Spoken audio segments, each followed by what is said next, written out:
감사합니다. 우리 늘 하듯이 하트 재따라하겠습니다. 하나님, 나의 심장과 당신 사랑합니다. 자, 옆에 보고요. 아이 컨택 하고요. 예수 그리스도의 심장과 당신 축복합니다. 자, 반대편 보고요. 예수 그리스도의 심장과 당신 축복합니다. 자, 우리 이달의 말씀하겠습니다. 내가 너로 큰 민족을 이루고 내게 복을 주어 내 이름을 창대하게 하리니 너는 복이 될지라. 창세기 12장 2절 말씀. 여호와 하나님, 나에게 복을 주어 내 이름을 창대하게 하옵소서. 내가 복이 되게 하옵소서. 우리 가족에게, 우리 교회에게, 우리 민족에게 내가 복이 되게 하옵소서. 나로 말미암아 땅의 모든 족속이 복을 얻게 하옵소서. 예수님의 이름으로 기도합니다. 아멘. 반드시 여러분의 선포대로 될 줄 믿습니다. 오늘 창세기 45장에는 요셉이 이집트에 팔려가잖아요. 그리고 14년 만에 15년 만에 형들을 만납니다. 그 이야기가 적혀 있습니다. 제가 밑에 간략하게 이렇게 설명했습니다. 가나안 지역과 이집트를 뒤흔드는 큰 흉년은 총 7년 동안 계속됩니다. 흉년이 든 두 번째 해 이집트에 곡식이 풍성하다는 소문을 들은 야곱은 10명의 아들에게 이집트로 곡식을 구하러 가도록 요청합니다. 이집트 총리 대신이 된 요셉은 이집트로 곡식을 구하러 온 자신을 노예로 팔아버린 10명의 형들을 만납니다. 여러 우여곡절 이후에 요셉의 형들에게 이집트 총리 대신이 자신임을 밝힙니다. 그리고 형들에게 이런 말을 합니다. 당신들이 나를 이곳에 팔았다고 해서 근심하지 마소서, 한탄하지 마소서. 하나님이 생명을 구원하시려고 나를 당신들보다 먼저 보내셨나이다. 요셉의 말 속에는 하나님의 계획, 자신이 총리가 된 이유, 형들이 요셉을 판 이유 등등 그동안 요셉의 인생에서 잘 이해할 수 없던 사건들에 대한 여러 해답이 숨어 있습니다. 요셉이 형들의 시기와 질투로 노예로 팔렸지 않습니까? 그리고 14년, 15년, 대략 한 15년 후에 만납니다. 만났을 때 형들에게 분노하는 것이 아니라 왜 이런 상황이 생겼는지, 하나님의 뜻이 무엇인지 설명합니다. 그 부분에 대한 이야기를 좀 하려고 합니다. 큰 1번에 이렇게 적었습니다. 성경 말씀에 하나님이 생명을 구원하시려고 나를 당신들보다 먼저 보내셨나이다. 작은 1번에요. 우연히, 어쩌다, 뜻밖의, 오다가다, 의외로, 엄격결에 등등 모든 말은 의도하지 않았던 경우에 사용하는 단어입니다. 우리의 인생은 우리가 의도하던 대로보다 우리가 의도하지 않았던 대로 사라지는 경우가 훨씬 많습니다. 여러분과 제가 이 땅을 살면서 나이가 들면 들수록 분명해지는 게 있습니다. 우연히 어쩌다가 엄격결에 살아가는 게 훨씬 많다는 겁니다. 왜 내가 그 직업을 선택했는가? 우연히 어쩌다가. 내가 왜 이 여자와 결혼했는가? 어쩌다가. 우리 교회는 특별히 좀 이게 이해가 안 갈 수 있죠. 왜냐면 우리는 다 첫사랑하고만 살아서 이게 이해가 안 가지만 다른 교회는 100% 끄덕입니다. 100%. 내가 사랑했던 여자는 이 여자였는데 지금 내 옆에 누워있는 여자는 이 여자일 수 있습니다. 그렇잖아요. 남자들도 첫사랑들이 다 있고, 그죠? 근데 참 어쩌다가 우리가, 더 웃긴 건 어쩌다가 우리가 예수를 믿고 이렇게 주일날 예배를 드리는지. 나는 정말 안 믿을 줄 알았는데 우리 인생들은 대부분 이러죠. 제가 그 노무현 대통령이 CF 찍었을 때 그 말이 참 기억에 남아요. 그러니까 뭐 외국에 우리나라를 홍보하는 뭐 CF였는데 노무현 대통령한테 자꾸 해도 경상도 사람인데가 발음이 잘 안 되잖아요. 그러니까 하다가 계속 NG가 나니까. 왜냐하면 이게 영어가 F 발음이 이렇게 안 하면 안 들리잖아요. 그죠? 그러니까 그걸 자꾸 해도 안 되니까. 그래서 NG를 계속 하니까 노무현 대통령이 이렇게 말하더라고요. 내가 대통령 될 줄 알았냐고. 그러니까 제가 그거 보면서 야, 대통령 될 줄 알았냐고 자기가. 그잖아요. 알았으면 자기가 좀 영어 좀 이렇게 제대로 할 걸 이 이야기를 하시는 거예요. 모르는 거예요. 대통령도 자기가 어떻게 대통령이 되는지 모르는 거예요. 그 밑에요. 더글라스 케네디의 베스트셀러 소설 빅픽처 제목처럼 성경은 우리 인생에 대하여 하나님의 큰 그림이 있다고 말합니다. 하나님은 큰 그림을 그리고 우리를 이 땅에 태어나게 하십니다. 하나님은 계획을 가지고 빅픽처, 큰 그림을 가지고 우리가 태어난 거죠. 우리는 작은 스몰 픽처밖에 못 보는 거예요. 조각 픽처밖에 못 보는 거예요. 요 조각 그림, 요거 보고 요거 보고 요거 보고 이게 뭐지? 하나님 큰 그림이 있다는 겁니다. 우리 인생에 대해서. 이제 이거에 볼 수 있는 눈이 열려야지 복이 있는 거죠. 제가 예레미야서 1장 4절에서 8절에 있는데 이게 예레미야가 태어날 때, 나중에 예레미야가 태어나고 난 이후에 예레미야와 하나님이 하시는 이야기예요. 우리 이거 교독해 볼래요? 여호와께서 내게 다음과 같이 말씀하셨다.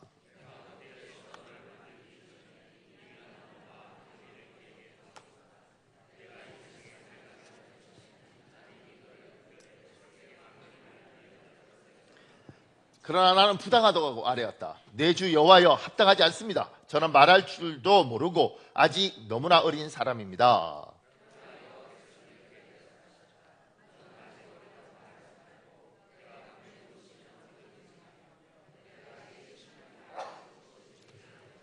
우리 8절 가시겠습니다. 시작. 내가 언제나 너와 함께 있으면서 너를 보호해 줄 것이니 너는 어떤 삶도 무서워하지 말아라. 내가 말하였으니 꼭 그대로 될 것이다. 분명히 예레미야 선지자가 이야기하는 거예요. 모태에서 너를 만들기 전에, 세상에 태어나기 전에 5절에 할 일을 내가 계획했다는 거예요. 하나님이 우리의 인생에 대한 픽처가 있다는 거예요. 큰 그림이 있다는 겁니다. 여러분과 제가 그냥 태어난 것이 아닙니다.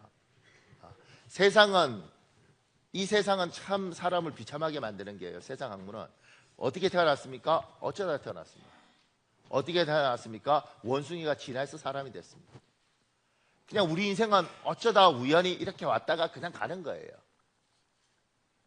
근데 하나님은 그러지 않고 너를 내가 만들었고 너희 어머니가 뱃속에 가지기 전에 내가 너에 대한 계획이 있고 내가 너를 이 땅에 태어날 때는 다 이유가 있단다. 이렇게 이야기하시는 겁니다. 그러면서 제가 그 밑에요. 왜 우리가 이 땅에 태어났는지, 무엇을 해야 하는지, 그것을 찾고 깨닫고 그것을 이루며 사는 인생이 있고 그렇지 못한 인생이 있습니다. 이것을 찾은 인생을 우리는 목적 있는 인생이라고 부릅니다. 바닷가에 배가 떠 있습니다. 아주 화려한 배인데 둘 다 왔다 갔다 해요. 근데 화려한 배인데 그냥 왔다 갔다 하는 게 아니라 여행이라는 이름으로 미국 같으면 동부 해안을 도는 배가 있더라고요. 이렇게 동부 해안을 이 항구에 들려서 구경하고 물건 사고 또 타고 며칠 가서 또 내려서 또 구경하고 요렇게 이걸 유람선이라 그래요. 그죠? 유람하는 거 이렇게. 어차피 먹고 노는 것. 근데 어디에 가야 될지 모르고 똑같이 화려해도 헤매는 배가 있습니다. 목적이 없어요. 이걸 보고 앞에 건 유람선이지만 뒤에 건 유랑선입니다. 인생을 유랑하는 거죠. 방랑하는 거죠. 목적이 없는 겁니다. 이 세상에 태어나서 왜 태어났는지 어디로 가는지 유랑하는 인생들 있습니다. 돈 많이 가지고 유랑하고 많이 배우고 유랑하는 거예요.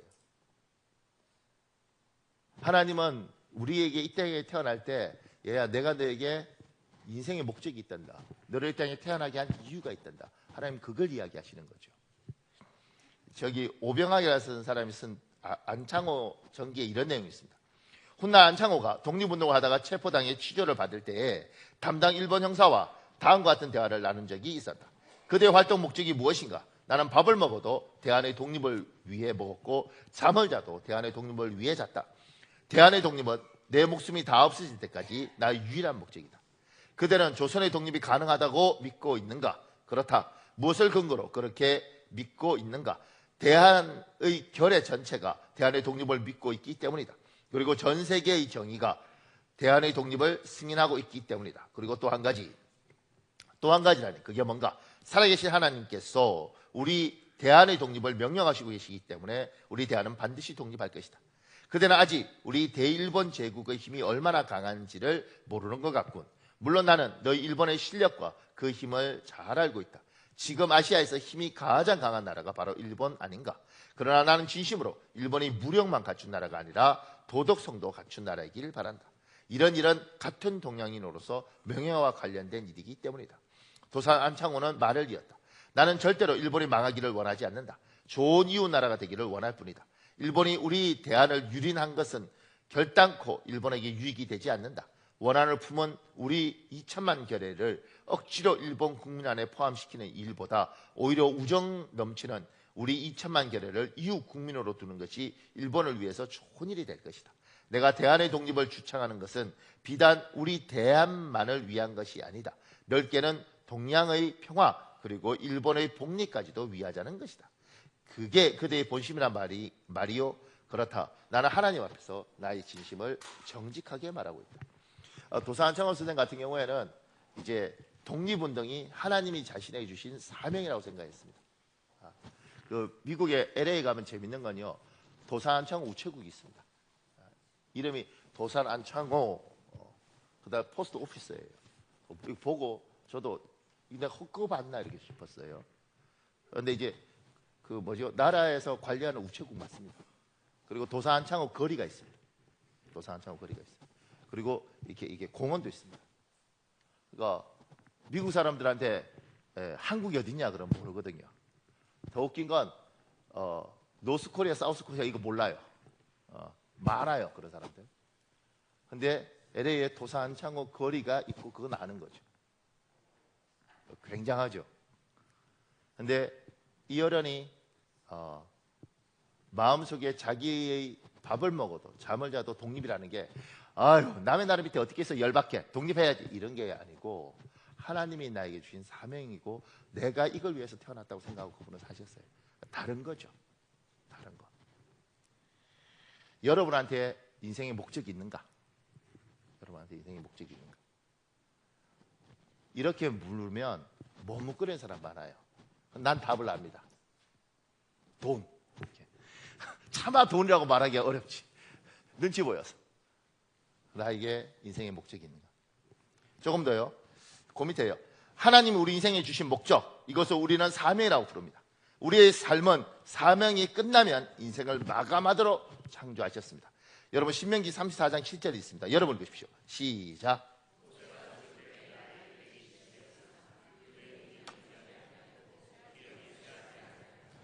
사람은 기력이 세하고 눈이 흐려서 죽습니다.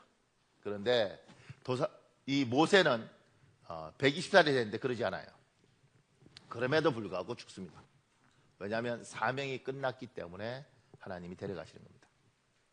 이 땅에 여러분과 제가 세상 사람들은 비명행사 이런 이야기도 하고 강경화 암 이런 이야기 하면서 세상을 떠나지만 우리는 이렇게 믿는 거죠. 그 사람이 병으로 갔든 교통사고로 갔든 사명이 끝나기 전에는 하나님 안 데려가신다. 언제 죽는가? 사명이 끝나면 죽는다. 또 오래 살려고 사명을 감당 안 하겠습니다 이러면 안 되고요. 사명이 끝나면 데려가신다. 그 다음에 그 밑에 2번이요. 작은 2번에 이렇게 적었습니다. 사명은 대단한 것, 큰 것, 엄청난 것을 지칭하는 것으로 우리는 생각합니다. 그러나 그렇지 않습니다. 그 밑에요.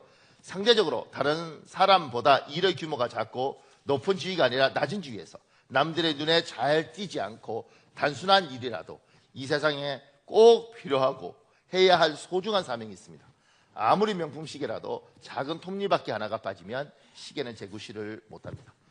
작은 톱니바퀴든 시계의 큰 톱니바퀴든 다 소중합니다. 왜냐하면 없으면 안 돌아갑니다. 하나님이 이 땅에 남들하고 비교할 때 저게 굉장히 큰 사명이고 이게 작은 사명 같지만 하나님은 각자의 고유의 일들을 하도록 우리를 창조하셨고 우리는 그 목적대로 살면 됩니다. 이게 이제 우리가 믿는 거죠. 참고로 여러분과 저는 지금 대통령이 없어도 이 나라는 돌아갑니다. 대통령 없어도 돌아갑니다.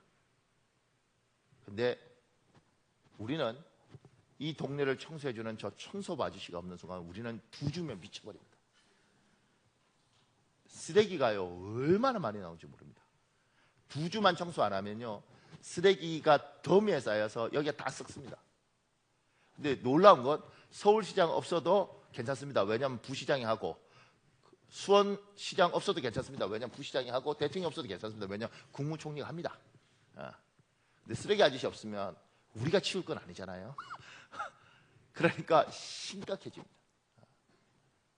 작은 사명, 큰 사명, 우리가 인간들끼리 큰 거 작은 거 구분해서 그렇지 실제로는 어떤 일이 더 큰 건지 어떤 게 훨씬 불편한 건지 우리는 잘 모르고 있다는 겁니다. 제가 그 밑에요. 내가 가진 직업이 사명이라면 보람 있는 인생을 살 수 있습니다. 너무 많은 사람이 직업을 단순 돈벌이 수준에서 취미생활선에서 머무는 경우가 많습니다. 지금 우리나라의 불행 중에 하나는 이게 직업이 돈이 되는 직업이면 내 적성에 안 맞아도 하는 거예요. 그러니까 이게 가슴 아픈 상황이 생기는 거죠.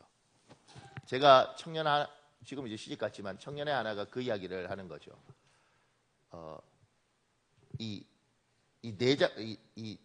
배를 가르고 이 장기를 보면 너무 예쁘다는 거예요. 여자애가 여기가 하나님이 이렇게 인간을 신묘막측하게 지었는지 모르겠다는 거예요.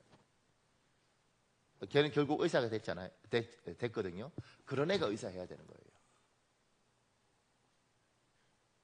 여러분 이해가 안 가십니까? 이거 갈라놓고 누가 이게 예쁘겠냐고 이렇게 되는지. 그런데 이게 갈라놓는데 너무 예뻐.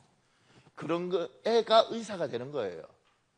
근데 돈을 벌기 위해서 의사가 된 사람이 너무 많으니까 잘라야 될 거 안 잘라야 될 거 수술해야 될 거 안 할 거 다 하는 거죠. 그래서 망가지는 거예요.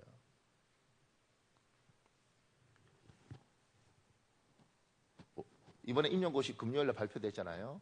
잘 된 애들 많은데 지금 누가 선생님이 돼야 되는가?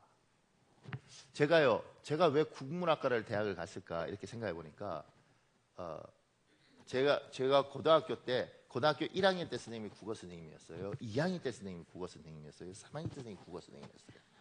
교무 선생님이 국어 선생님이었고 교감 선생님이 국어 선생님이었고 교장 선생님이 국어 선생님이었어요. 근데 교장 선생님들 애들이 잘 모르잖아요. 근데 서울에서 휘문고등학교인지 뭔지 거기에서 그때는 휘문고등학교가 뭔지도 몰랐어요. 근데 거기에 교장 선생님을 울산에 우리 총구석에 정주영 씨가 데려왔어요. 그리고 이 촌놈들한테 그때 밤에 이렇게 그 축제 같은 걸 했어요. 그러면 이렇게 선생님들이 기타 치고 노래도 불러주고 그다음에 이렇게 그 당시에는 그게 안 되니까 후라시에다가 셀로판 붙여서 막 이렇게 흔들면 애들이 춤도 추고 그랬어요. 그리고 잘 몰라도 너무너무 멋있게 보였던 것 같아요. 그래서 국문과를 간 것 같아요. 신이 되고 싶다 이런 꿈도 꿔보고. 그러니까 이 사람들의 영향이 굉장히 큰 거죠. 그들의 말이. 이제 그런 선생님들이 선생님이 되면 의미가 있는 거죠. 왜냐하면 애가 살아요. 그죠? 근데 제가 대학생 때 시외버스를 타고 가는데 앞에 둘이 앉아서 이렇게 막 큰 소리 떠드는 거예요. 남자애들이. 저보다 나이가 있지만 뭐 젊어 보이더라고. 근데 들으니까 촌지 이야기를 하는 거예요. 이렇게. 부모가 돼서 촌지를 돈을 그따위로 주고 막 이렇게. 근데 그때 어린 나이에 제가 어떤 생각이 드냐면 막 이렇게 분노가 일어나더라고요. 저걸 내가 한번 잡아? 뭐 이렇게.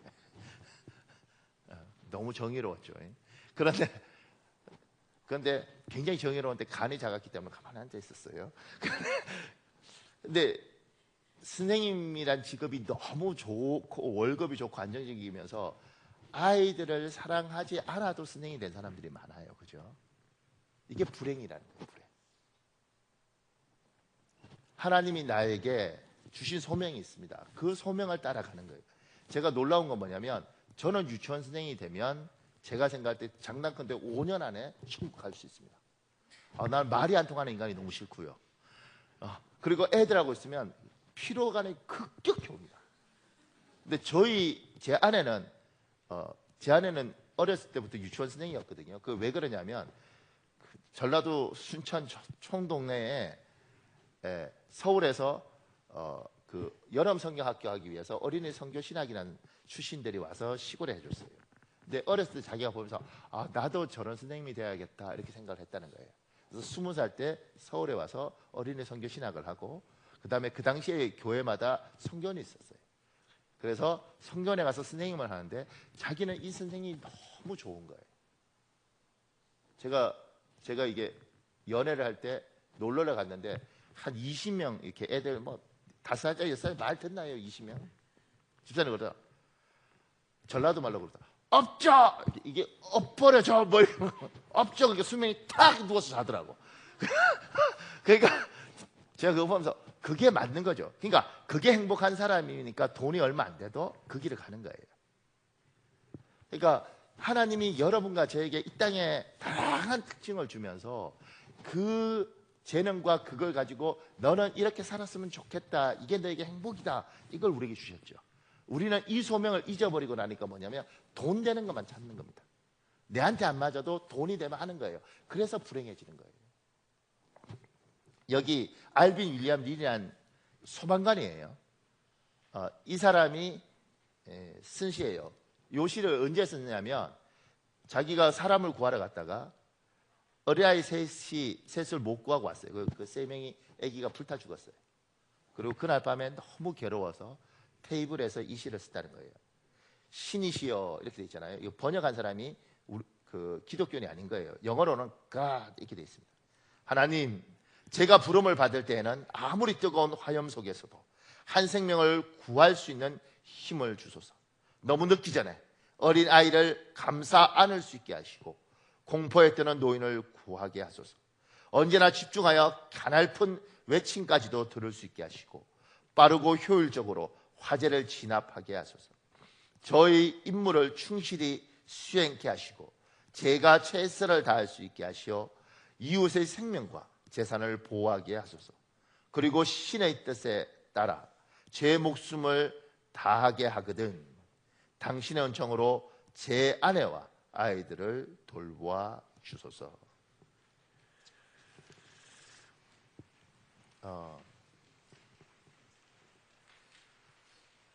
이거 이제 번역하는 사람이 좀 특이하게 했는데 영어로 이렇게 했어요. 제일 마지막 구절이 Please bless with your protecting hand. 당신의 보호하는 손길로 축복해 주소서. My children and my wife. 내 아이들과 내 아내를 이렇게 해요. 그러니까 근데 이 시가 한국에서 유명해진 이유는 그 홍제동 가정집에서 화재가 있었어요. 그때 소방관 9명이 들어갔다가 이게 무너지면서 깔렸어요. 그 중에 3명만 구출되고 소방관 6명이 죽었어요. 근데 그렇게 죽은 사람들 중에 제가 이름 몰라서 찾아서 보니까 김홍철이라는 분이 있는데 이 소방관이 죽고 난 후에 나중에 보니까 그 사람 책상 위에 이 시가 있더라는 거예요. 그러니까 자기의 직업이지만 이것이 하나님이 나에게 주신 소명이라고 생각하고 그리고 내 인생을 힘들어도 내가 이 길을 가야 된다. 이게 사명이라고. 그러니까 예수 믿는 사람들, 하나님의 사람들은 사명을 향해서 가는 겁니다. 하나님이 이 창대교회를 이 수원에 두셨잖아요. 그러면 창대교회가 다른 모든 교회와 똑같은 교회가 아니고요. 우리 교회가 해야 될 역할이 있어요. 하나님이 이 교회를 여기 수원에 한 1000개 된다고 교회가 1000개 될걸요. 1000개 되는 교회에 왜 하나 더 돕겠냐고. 1000개, 1001개, 1002개 이게 무슨 가치가 있겠어요. 똑같은 거면. 우리 교회만 해야 될 고유의 것들이 있습니다. 저는요 제 후배들이 잘합니다. 제 후배들이 제가 우리 교회 담임 목사가 돼서 제 설교를 듣고 얼마나 놀란지 몰라요. 선배 설교를 이렇게 잘하시다니 그게 아니고 당신 어쩌다가 이렇게 됐냐 망가졌대. 그래서 내가 그러니까 그 전에 막 복음을 들고 뭐 이렇게 영혼 구원을 뭐 근데 설교를 들으니까 맨날 가정에 충실해라, 남편 뒤집지 마라, 뭐 이딴 이야기를 하고 있다고. 이게 설교냐고 막 이렇게 하는 후배들도 있어요. 놀라운 건 뭐냐면 제가 우리 교회 담임 목사가 되고 하나님이 설교를 하게 하셨어요. 하나님이 이 소명을 저에게 주신 거예요. 앞으로 뭐 어떻게 바뀔지 모르지만 그래서 우리 교회에 오면 깨어진 가정이 제대로 되고 이 틀어진 가정들이 질서를 붙잡더라고요. 하나님이 그 일들을 하도록 이렇게 하셨어요. 그거 처음에 몰랐는데 시간이 지나면서 제가 놀라는 게 뭐냐면 대한민국의 모든 문제는 최소한 제가 생각할 때 90% 이상의 문제는 학교가 잘못해서, 대통령이 잘못해서, 국회의원이 잘못해서 그게 아니고요. 집안에서 가족이 제대로 되지 않아서 생깁니다. 집에서 상처받은 영혼이, 아버지한테 인정받지 못했고 엄마한테 무시받은 영혼이, 부모한테 버림받은 영혼이, 그리고 이 상처가 하나님을 만나서 치유되지 않았기 때문에 이 사람들이 바깥에 나가서 결혼을 하고 아내에게 엄마를 요구를 해요. 나는 이 남자가 좋아서 아내가 되기 위해서 왔는데 엄마가 되래. 엄마 사랑을 못 받아서. 내가 어렸을 때 아버지한테 무시당했으니까 어느 순간인가 내가 아버지가 되어서 아들에 대해서 내가 당한 것만큼 나도 모르게 야, 해! 이렇게 변해 있더라는 거예요. 가정에서 정상적인 사랑을 받고만 자라도 정말 많은 문제가 해결될 수 있고 웃을 수 있어요. 제가요, 그 밑에요. 우리 인생의 사명이 꼭 하나뿐일 필요는 없습니다. 우리는 여러 가지 사명을 가지고 이 땅에 태어납니다. 그리고 그 밑에요. 우리는 어쩌다 아버지가 되고 어쩌다 어머니가 됩니다. 어쩌다 얻게 된 자리인지는 몰라도 아버지와 어머니는 사명입니다. 세상 사람들은 제가 보니까 제가 어떻게 아버지가 됐느냐, 어떻게 하다 보니까 아버지가 됐어요. 여러분들은 딱 나 25에 결혼하고 애 셋 놓고 그 다음에 첫째는 아들, 둘째는 딸, 뭐 이렇게 했겠어요? 저도 딸 두고 싶었어요. 아들만 셋인 걸 어떡하겠어. 더 웃긴 건 아들 셋 다 기도를 했어요. 하나님 183. 제가 보니까 셋 다 안 되는데 이게 지금 키를 보니까 첫째보다 둘째가 크고 둘째보다 셋째가 크게 생겼어요. 집안이. 삼형제를 세웠을 때 주르륵 이렇게 쓸 가능성이 많아요. 셋째가 둘째 보면서 형, 둘째가 첫째 보면서 형, 이렇게 되게 생겼다고. 이렇게 난 낳고 싶지 않았어요. 나는 우리 애가 태어나는 순간 애가 나중에 학교 갔다 와서 아빠 미치겠어요. 왜? 수업 시간에 들은 게 잊혀지지가 않아. 나는 이런 아이를 낳고 싶었어. 근데 안 돼. 왜냐면 나도 안 그랬거든. 어쩌다 아버지가 된 거죠. 준비 없이. 그냥 결혼하니까 몰려서 결혼했고, 결혼해서 어느 날 보니까 임신을 했다 그러고, 그리고 애가 태어났어요. 그리고 그냥 이런 건 줄 알았어. 그런데 하나님은 그런 게 아니라는 거예요. 얘야, 아버지나 누구나 아버지가 되니? 누구나 어머니가 되니? 아기를 못 갖는 사람들이 얼마나 많고 아버지 어머니가 못 되는 사람들이 얼마나 많은데, 누구는 딸 가지고 싶어도 아들만 가지고, 누구는 아들 가지고 싶어도 딸만 가지고. 아버지도 사명이고 어머니도 사명이다. 엄청난 아버지, 대단한 아버지가 아니고 그래도 가정을 지키려고 몸부림치는 아버지, 어떻게든 그래도 애 먹여 살리기 위해서 자기 딸은 최선을 다하는 아버지, 어쨌든 엄마로서 가정을 지키려고 몸부림치는 엄마. 하나님이 주신 사명이기 때문에 지켜야 된다. 지금 대한민국 이거 없어요. 막 이상한 게 들어와 갖고 사람들이 지금 뭐가 옳은지 모르고 자기가 주장하는 말은 다 옳은 줄 알아요. 제가 얼마 전에 저희 어머니한테 이렇게 말했어요. 어머니 고맙습니다. 그래도 어머니가 이렇게 가정을 지켜주시고 이렇게 해서 제가 그래도 이렇게 애들 놓고 아버지도 되고 목사도 되고 제가 어머니 참 고맙습니다. 저희 어머니가 이렇게 말씀하셨어요. 목사님 잘 자라줘서 고맙습니다.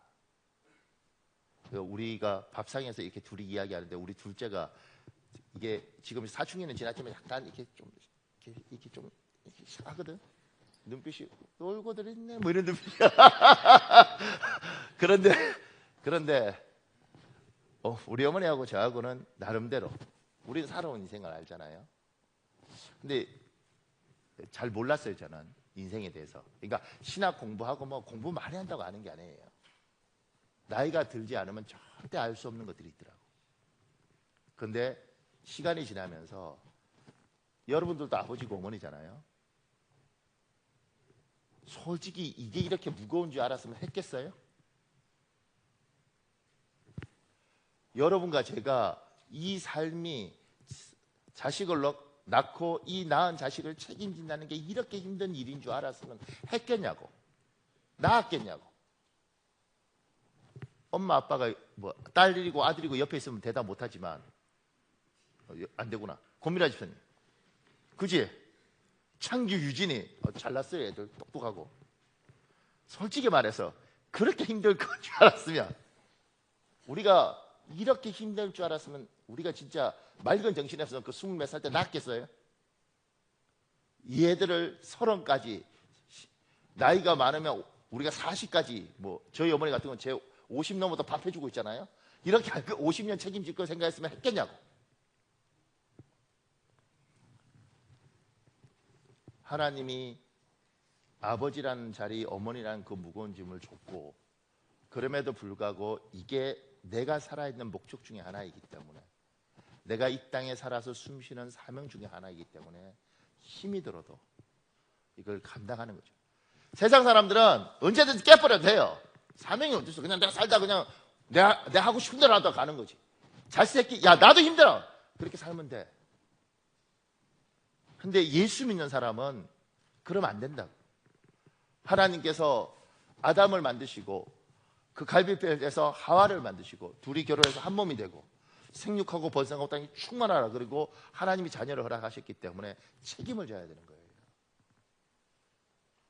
내가 하지 못하는 걸 하면 안 되고요. 내가 최선을 다해서.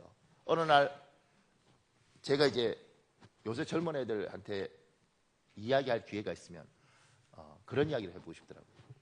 너희들이 20살, 30살 사고치고 이렇게 하면서 인생이 힘들고 이러니까 살겠다고, 실수했다고, 그리고 다 뿔뿔이 그냥 네가 살고 싶은 대로 사는 거 오케이. 하나님 없으면 그렇게 살아라. 그런데 어느 날인가 너희가 나중에 너희 인생 즐기고 싶은 대로 즐기고 마시고 싶은 대로 마시고 놀고 싶은 대로 놀고 자식 다 갖다 버리고 니들 살고 싶은 대로 살다가 나중에 나이가 한 70이 되고 80이 되어서 어차피 놀 힘도 별로 없고 어차피 이제 인생의 종료기고 뭐고 이거 다 끝났을 때 50 먹은 너희 아들이 또 너희 딸이 술 한잔 먹고 너 앞에서 아버지, 어머니 정말 그때 정말 진짜 엄마만 집에 있었어도 내가 이렇게 안 됐습니다. 그 말 한마디면 당신의 70년 인생이 얼마나 물거품 같은지 안다. 그런데 당신이 너무 고통스러운 인생을 살고 그리고 80이 되어서 참 내 인생 힘들다고 이야기할 때 당신이 애써서 키우고 힘들어서 제대로 공부도 못 시켰지만 그래도 밥 먹이려고 노력했던 그 아들이 하나님 은혜로 잘 자라서 80 노모한테 무릎 꿇고 어머니 고맙습니다. 그래도 어머니가 가정 지켜줘서 내가 사랑굿이랍니다. 내가 배운 것도 없고 아는 것도 없지만 그래도 어머님 덕분에 내가 숨쉬고 삽니다. 어머니 고맙습니다. 인생이요 참 놀라운 게 70년을 고생하고 80년을 고생해도 그 말 한마디면 그 수고가 다 날아갈 수 있습니다. 70년을 80년을 내 살고 싶은 대로 살았는데 어느 순간에 그 말 한마디에 가만히 누워있으면 이게 인생인가? 어머니, 아버지, 이 자리가 하나님이 주신 사명의 자리입니다. 굉장한 아버지가 되고 굉장한 어머니가 되지 말고 내 아이가 고마워요. 내가 아버지 애쓰는 거, 고생하는 거 내가 고마워요. 이 말은 들어야 되지 않겠습니까?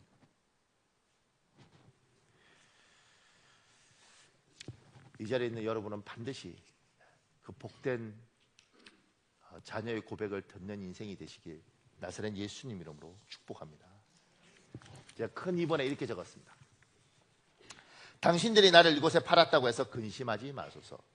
그 밑에요. 요셉의 사명은 분명히 했습니다. 창세기 45장 4절에 당신들이 나를 이곳에 팔았다고 해서 근심하지 마소서. 한탄하지 마소서.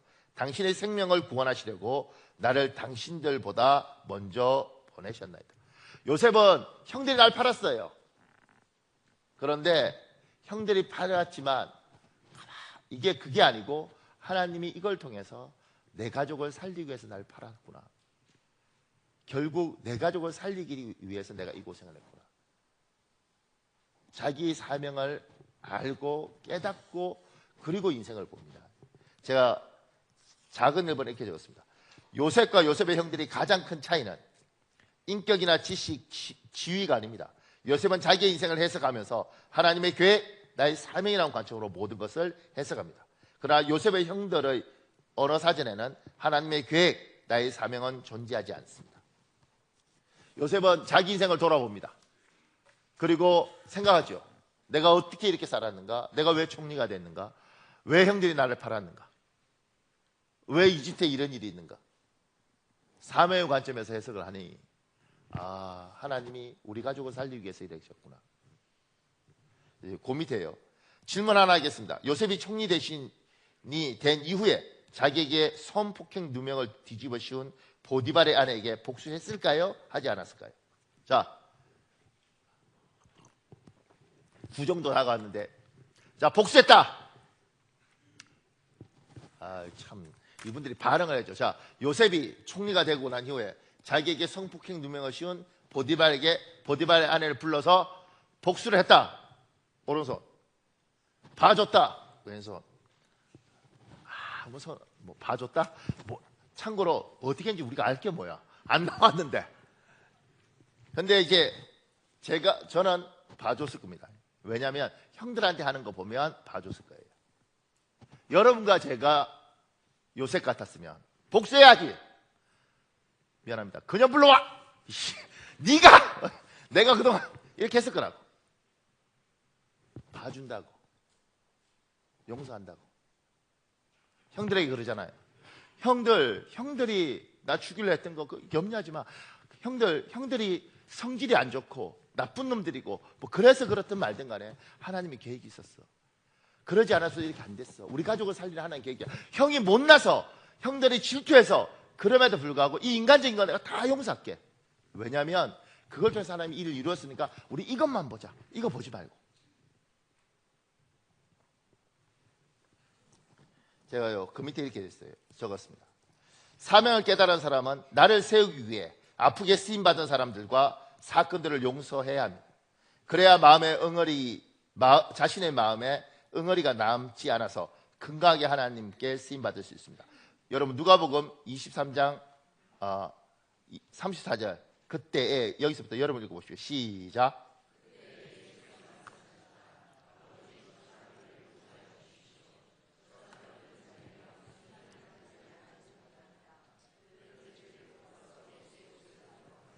예수님께서 십자가 달리시면서 한 말이에요.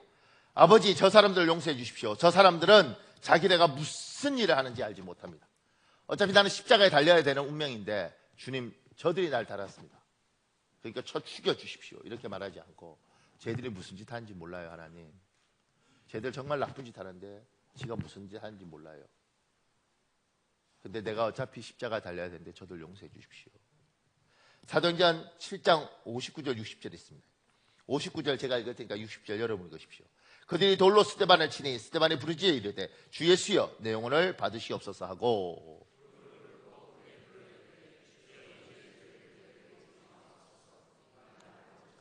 스데반이 돌 맞아 죽어요. 그러면서 이렇게 말해요.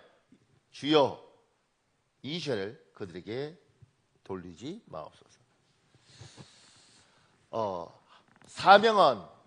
사명을 감당하는 사람들은 반드시 여러 가지 우여곡절을 겪습니다.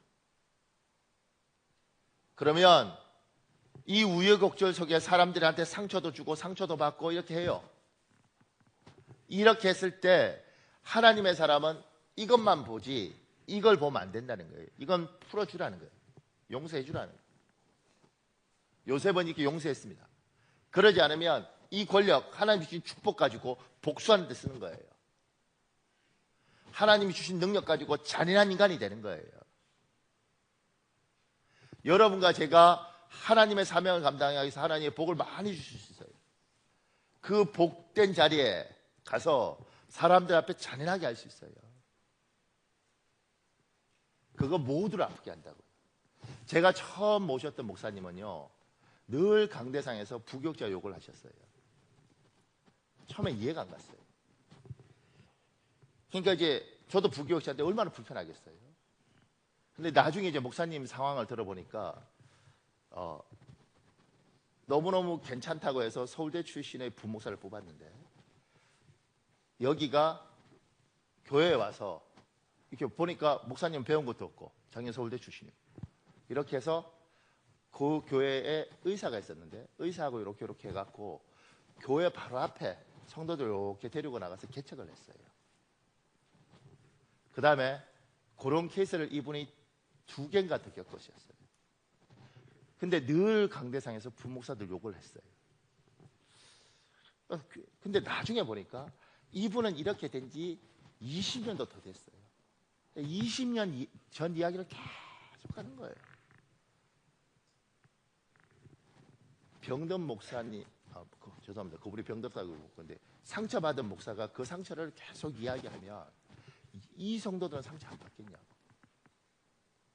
목사로서 성장하는 가운데, 사람에 대한 이해력 가운데 그걸 당하는 거지. 그걸 당하고 내가 하나님이 이 사람을 통해서 날 자라게 하셨구나.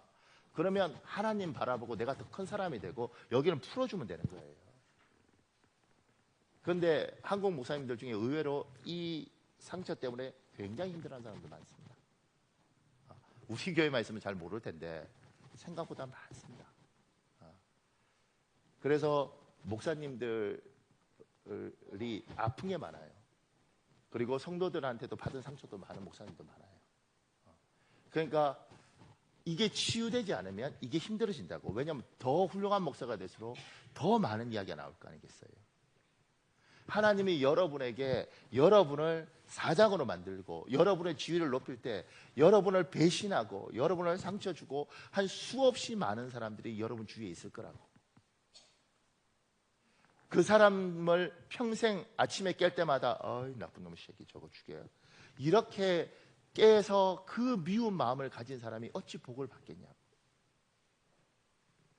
여러분들이 보정을 써서 그 보정 날려서 인생을 배우는 거죠. 다시 보정 쓰면 안 되겠다. 그러면 그 보정 쓴 사람 평생 저주하고 살면 이게 되느냐. 인생을 배운 거죠. 아, 내가 배웠다. 내가 결혼해서 한번 실패했어요. 그런데 또 졸다가 들으면 우리 목사님 한번 실패했다네. 이렇게 내가 설교하다 보면 겁이 나. 비몽사몽 안에 들으면 안 돼요. 그런데 실패했어. 그리고 지금 결혼해서 잘 살고 있어. 때마다 얘 생각해. 아이 나쁜 놈 새끼. 이상한 여자. 그리고 여러분이 괜찮겠냐고. 내가 이 여자를 때문에 연단을 받아서 내가 사람 보는 법을 알아서 내가 제대로 결혼했네.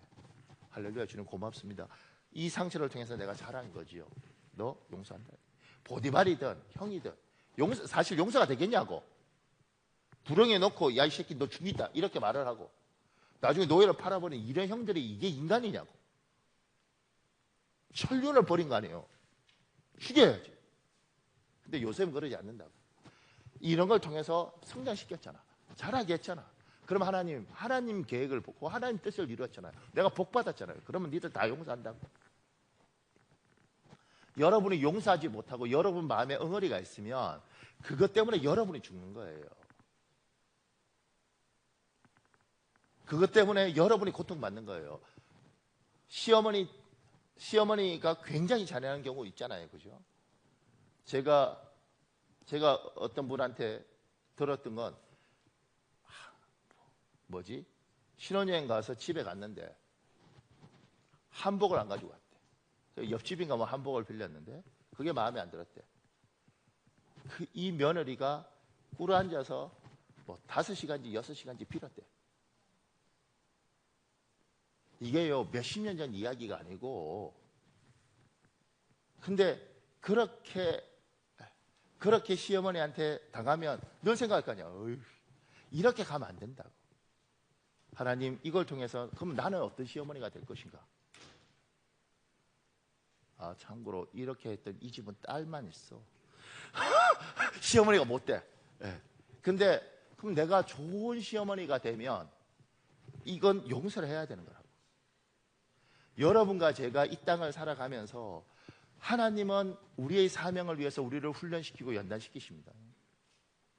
그 연단시키는 사람과 끊임없이 복수하고 욕하고 그리고 말할 때마다 그 사람 이야기를 하는 순간 내가 병드는 거예요. 내가 나를 자라게 했던 것. 그러면 하나님이 나에게, 요셉은 성공한 거죠. 형, 다 잊었어. 괜찮아. 다 잊었어. 괜찮아. 괜찮아, 형. 그리고 나 하나님만 바라봐.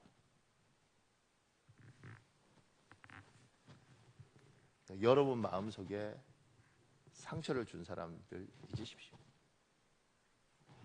성도들 중에는요, 목사한테 상처받은 사람 많습니다.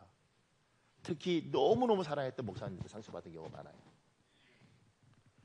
목사님, 제가 그 목사님 얼마나 사랑했는데 상처. 배우셔야죠. 너무 사랑해서 어느 순간인가 하나님보다 목사를 사랑하고 어느 순간인가 목사도 연약한데 신처럼 존경을 했어요. 그럼 연단 받아야지. 사람은요, 결코 존경하고 결코 험하고 이런 사람 없어요. 다 하자가 많고 다 부족해요. 그걸 자기가 착각하는 순간 깨달아야 되는 거예요. 성도도, 여러분도 저를 너무 좋은 기준으로 보는 순간 어느 날 목사님 왜 저래? 이렇게 간다고요. 그냥 한 70점 정도 보라고. 그럼 내가 최소한 75점은 될 거니까 괜찮다고. 70점 보는데 생각보다 괜찮아. 예. 근데 우리 목사님은 숨도 안 쉬고 막 그럴 것 같으면, 제가요, 제 모교회 목사님들 처음 실망한 지 언제인 줄 아세요? 저는요, 그분은 늘 기도하고 금식하고 막 이렇게 말씀하고 나 이렇게만 알고 있었거든요. 어느 날 셋째를 가졌대. 제가요, 얼마나 상처가 되는지. 아니, 늘 기도하는 분이 언제 셋째를 가지냐고 그렇게. 저희 집사람이 이렇게 말을 하더라고요.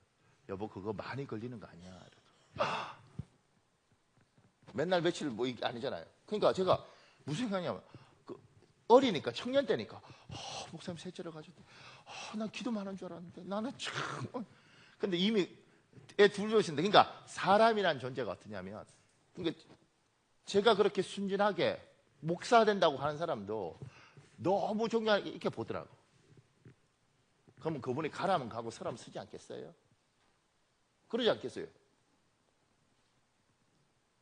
근데 하나님이 저한테 훈련시키셨어요.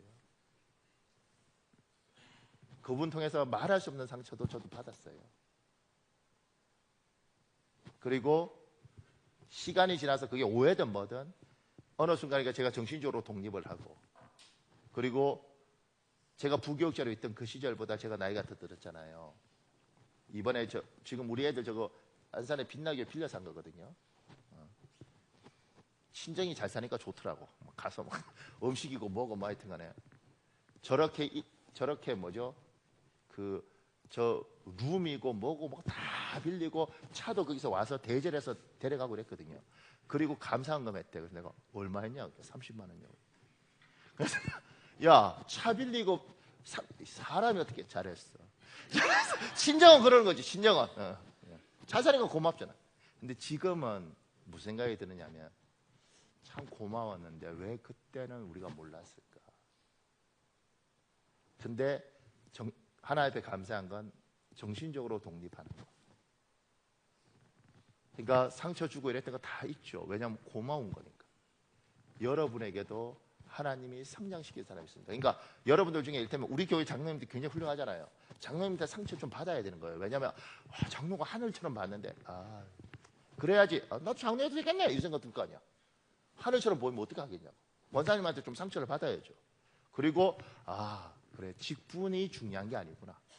영적인 성장은 다른 거구나. 이걸 넘었으면 감사하는 거죠. 언제까지 매였겠냐. 죄송합니다. 빨리 가야 되는데 설교가 조금 더요. 제가 작은 이분에 계셨습니다. 사명은 태어날 때 하나님으로부터 부여받은 것도 있지만 내가 간절히 기도해서 하나님이 응답하신 경우도 있습니다. 제가 그 밑에요. 태어날 때 부여받은 사명이든 기도에서 얻은 사명이든 사명을 완수하기 위해서는 대가를 지불해야 됩니다. 사명이 크면 클수록 그것을 이루기 위해 더 큰 대가를 지불해야 됩니다. 사도행전 20장 24절에 있습니다. 여러분 읽으십시오. 시작.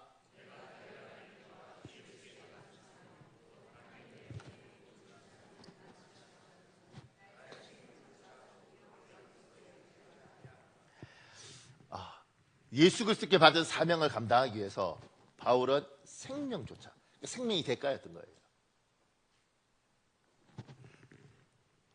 하나님의 은혜가 거절하고 그래서 여러분과 제가 아무 짓도 안 해도 사명이 완수되는 게 아닙니다. 여러분이 기도했으면 그 기도한 만큼에 대한 대가를 치러야 돼요. 어떤 분이 이렇게 글을 쓰더라고요. 하나님 좋은 아버지가 되겠습니다. 하나님 좋은 어머니가 되겠습니다. 당신이 그렇게 기도했으면 대가를 치르라는 거지. 그럼 대가를 어떻게 치르냐? 그분은 이렇게 적었더라고요. 자기는 새벽 기도를 갈 때마다 아이가 셋인데 방에 가서 애들이 어린데 그 아이들 이불을 덮어준다는 거예요. 좋은 아버지가 되겠다 그랬으면 가기 전에 아이들 보고 이불을 덮어주는 대가 정도는 치러야 좋은 아빠가 될 거 아니야. 나는 좋은 아버지가 되겠습니다. 아들, 이게 어떻게 좋은 아버지가 되겠냐? 좋은 아버지가 되겠습니다. 그리고 아들을 보는 순간 그래도 아들, 그리고 한 번은 안아주는 거, 그것이 대가라는 거예요. 참고로요, 제가 아들 안아보니까 쉽지 않습니다. 특히 살찌고 기름기도 막 흐르고, 애들 요새 그렇잖아요. 그러면 탁 앉는 순간 목욕 안 한 것 같아. 그럼에도 불구하고 안아주는 거지. 그게 대가를 치르는 거예요. 생일날 되면 문자 보내면서 아들 생일 축하해. 이것도 대가를 치르는 거라. 참고로 그러면 내 생일에 얘는 문자 오나? 안 오지. 그럼에도 불구하고 아주 사소한 것임에도 불구하고 대가를 치르는 거예요. 크면 클수록 더 많은 대가를 치러야죠. 여러분이 하나님 나에게 내 조국과 내 민족을 책임지게 해주십시오. 그러면 그만한 대가를 치러야 되는 거예요. 조국과 민족은 가만히 앉아있으면 치러지나요? 아까 도산 안창호 선생은 LA에서 뭘 했냐면 그 오렌지 땄어요. 손이 부르트도록. 대가를 치른 거죠. 여러분들이 하나님 앞에 복을 달라고 이야기했고 그 복이 큰 것으로 대가와 그리고 치러야 될 고통은 심합니다. 아무나 그 자리 가나요? 그 자리 뺏겠다고 달려드는 사람은 어때? 한둘인가요? 치러야죠. 자, 그 밑에요. 사명을 이루기 위해서 지불해야 될 대가 중에는 기도의 분량이 있습니다. 제가 읽어볼게요. 약 10년 전쯤 서울 시내 모교에서 목사님이 하시는 설교를 들은 기억이 납니다. 그때 그 목사님의 설교 말씀이 평신도는 적어도 하루 1시간 이상씩 기도하여야 한다라고 하셨습니다. 그때 저는 속으로 하루에 1시간씩 기도할 내용이 어디 있는가? 한 5분이나 10분 정도면 충분하지라고 생각했습니다. 바로 그때 그 목사님은 도저히 실감나지 않는 말씀을 또 하셨습니다. 주의 종들은 적어도 하루 2시간 이상 기도하여야 사단과의 영적인 전쟁에서 승리할 수 있다. 하루 2시간 기도한다는 것이 어디 가능할 만한 사실인가? 아마 기도의 중요성을 강조하기 위해 하신 말씀이겠지. 그때 또 더더욱 믿기 어려운 사실은 그 목사님 자신은 하루에 3시간씩 기도한다는 말씀이었습니다. 그 목사님의 인격을 견주어 볼 때 시건하시는 분은 아니겠지만 그때 저는 하늘이 두 쪽 나더라도 그것만은 기도에 대한 강조의 말씀이지 결코 사실일 수 없다라고 생각했습니다. 그로부터 10년이 지난 지금 저는 그때 그 목사님이 하신 말씀이 결코 거짓이 아니라는 사실을 깨닫게 되었습니다. 저 자신의 기도 시간을 밝힌다는 것이 자화자찬되는 것 같아 결코 언급하고 싶진 않지만 마음속에서 우러나오는 뜨거운 성령님의 강한 요구하심에 따라 또한 이것이 다른 성도님들의 기도에 대한 강력한 도전이 되고픈 한 가지 가느다란 열망으로 제 개인의 기도 시간을 밝히고자 합니다. 제가 어떤 영적인 어려움으로 처음 기도를 시작했을 때 처음 한두 달간은 약 5분에서 10분 정도 아침에 일찍 일어나서 기도하기 시작했습니다. 그러나 한 가지 특징이 있다면 결코 하루도 저의 개인적인 새벽 기도를 빼먹은 날이 없다는 것입니다. 그리고 매우 중요한 사실이라는 것이 매우 중요한 사실이라고 생각합니다. 만약 시간에 쫓길 경우 1, 2분 정도라는 매일 무릎을 꿇고 꼭 주님과의 개인적인 만남의 시간을 가졌습니다. 또 하나의 다른 특징이 있었다면 기도 시간이 증가함에 따라 또한 믿음이 증가하였는데 기도 시간은 전날에 비해 절대로 후퇴하지 않는다는 결심이었습니다. 그래서 저희 기도 시간은 처음 약 5분간으로 시작해 6개월 만에 1시간의 기도 시간대로 돌입하게 되었습니다. 제 개인적인 기도 경험에 의하면 이 1시간의 기도 시간을 가진다는 것은 매우 중요하다고 생각합니다. 왜냐하면 우리가 이런 새벽 적어도 하루 1시간의 기도 시간을 가질 때 우리의 영적인 성장이 급속도로 이루어지기 시작하며 사단의 세력을 제어할 수 있는 영적인 힘이 주어지기 때문입니다. 무엇보다도 우리들을 위해서 물과 피를 아끼지 아니하시고 희생하신 예수님의 사랑을 느끼기 시작했으며 또한 주님께서 가장 기뻐하신다는 사실을 깨닫게 되었습니다. 그리고 제가 기도 생활을 회상해 볼 때 이 하루 1시간 기도할 때가 주님으로부터의 영적, 현실적 축복이 가장 풍성하게 주어졌다는 사실입니다. 또한 주님의 축복 시점은 하루 1시간씩 기도를 시작한 후 약 1년 정도 경과하였을 때였습니다. 또한 1시간 정도의 1년 정도의 기간이 지났을 때 기도의 힘으로 하나님의 보좌를 움직일 수 있는 기도의 힘을 갖기 시작한다는 사실을 깨달았습니다. 이때 받은 영적인 축복으로 불교를 열심히 믿던 어머니가 교회에 나가게 된 것입니다. 지난 10여 년간 기도하려 해도 전도하려 해도 요지부동했던 어머니가 주님을 영접해 나의 가장 큰 바람을 이루어졌습니다. 그 외에 저희 모든 형제 가족이 주님께로 돌아오는 큰 은혜의 축복 속에 성령님의 강력한 역사하심이 새벽 기도 1시간 이상씩 1년이 경과하고 난 후 주님께서 주신 영적인 축복들이었습니다. 또한 저 개인의 영적 축복으로는 제가 본격적으로 새벽 기도 1시간을 갖기 전에는 이런 분인 그리스도인이었는데 그때 이후로는 정말로 주님께서 사단의 유혹을 이길 수 있는 힘을 주시어 모든 더러운 악습, 즉 제가 밝히기는 창피하지만 그때도 저는 회사 직원들과 어울려 술도 많이 마시고 방탕한 생활을 하였습니다. 이 모든 사단적인 악의 생활에서 벗어날 수 있는 힘을 기도 생활을 통하여 제게 주셨습니다. 그러니까 여러분께서 해야 될 기도의 분량이 있다는 겁니다. 단순히 마음으로 아유, 하나님 도와주십시오 이게 아니라 기도도 노동이고 기도도 시간을 투자하는 거고 기도도 애쓰는 겁니다. 그러니까 이 사람은 나중에 어떤 이야기를 하냐면 이렇게 하다가 나중에 하루에 7시간씩 기도했다고 그래요. 하루에 7시간씩. 그러니까 사명을 위해서 기도했으면 여러분이 하나님 주신 사명이다. 여러분이 스스로 하나님 앞에 기도해서 받았던 사명이다. 그 사명을 위해서 기도의 양도 대가라는 겁니다. 공부하는 것도 대가고 몸을 쓰는 것도 대가고 아이와의 관계 때문에 잠들어 있는 아이의 이불을 덮어주는 것도 대가고 일을 치러야 된다는 겁니다. 욕심이 크면 클수록 기도가 크면 클수록 대가가 많이 치러지는 겁니다. 마지막으로요. 그 밑에요. 3번에 작은 사명에 큰 사명이든 작은 사명이든 하나님이 나에게 주신 사명을 깨닫고 그것을 이루기 위하여 부단히 노력할 때 우리는 하나님의 도우심을 분명히 경험할 수 있습니다. 홍정길 목사가 대학생들 모임에서 이런 설교를 했어요. 허더슨 테일러라는 선교사 인생의 사명은 풍요 그 자체였습니다. 그는 처음에 연안 선교라고 하여 백길이 닿는 곳만 찾아가 선교사역을 했습니다. 그러나 어느 날 백길만 다녀서야 되겠는가? 하나님을 의지하고 중국 내지로 들어가겠다라고 사명을 밝히고 중국 내지 선교회를 만들었습니다. 어떤 사람에게도 손을 벌리지 않았습니다. 선교사만 보내달라고 기도했습니다. 모금 기간도 없이 선교사와 함께 중국 오지를 돌아다녔습니다. 어느 날 누군가 그에게 물었습니다. 테일러 선교사님, 그렇게 일하시면 부족한 재정을 어떻게 보충합니까? 그는 이렇게 말했습니다. 사명이 있는 곳에 하나님의 넘치는 축복의 손길이 끊기는 법은 절대로 없습니다. 그래서 사명은 풍요 자체입니다. 사명은 인생의 강한 보루입니다. 사명만 붙잡고 가면 죽지 않습니다. 사명이 끝나지 않은 한 사람의 사명자 때문에 비행기 엔진이 고장나도 떨어지지 않게 해주십니다. 풍랑이 나더라도 그 한 사람 때문에 배가 바다에 빠지지 않을 것입니다. 이거 들으니까 제가 제 모교에서 있었던 일 중에 IMF가 90년도 왔잖아요. 97년도가 98년도가 그때 집사님 한 분이 사장이 너무 힘들어하니까 이렇게 말씀하셨어요. 사장님, 우리 회사 안 망해요. 왜?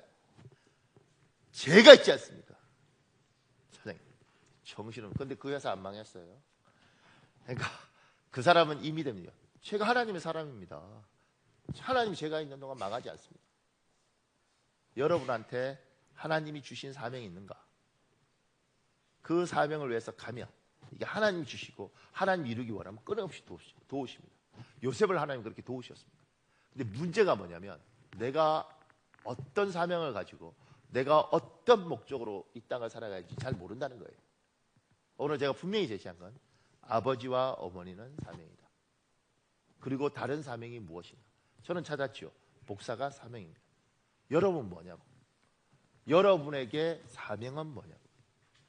참고로 여기 사장님들 있죠. 김호시는 사장이잖아요. 유명한 건설업자 사장이 이렇게 말했어요. 사장의 사명은 부도나지 않는 것. 들어보셨어요? 사장의 뭐 부도나는 건가 모르겠는데 사장의 사명은 부도나지 않는 것이다. 내가 부도나는 순간 내 직원들 다 굶는다. 나는 기독교인이면서 내 사명은 내가 사장이니까 부도나지 않고 내 기업을 유지하는 거다. 들어보셨습니까? 이명관인가 그분이 이런 말을 한 거예요. 사장의 사명은 부도. 그러니까 다른 거죠. 사장의 사명은 많이 벌어서 한몫 챙기는 거야. 이 사람이 있고 예수 믿는 사람은 나는 사장이야.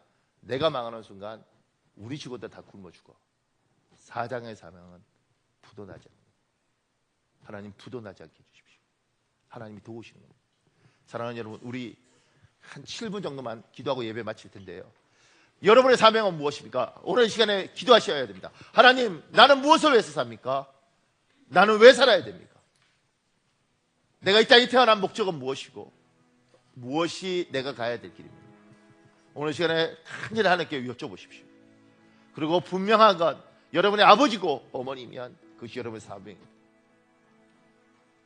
여러분에게 어떤 직장을 주셨으면 그것이 여러분의 사명이면 그것에 대해서 기도하셔야 됩니다. 하나님, 내가 부도나지 않게 내가 선생으로서 하나님 내가 나에게 주신 의사로서 하나님 내가 이걸 잘 감당할 수 있도록 도와주십시오.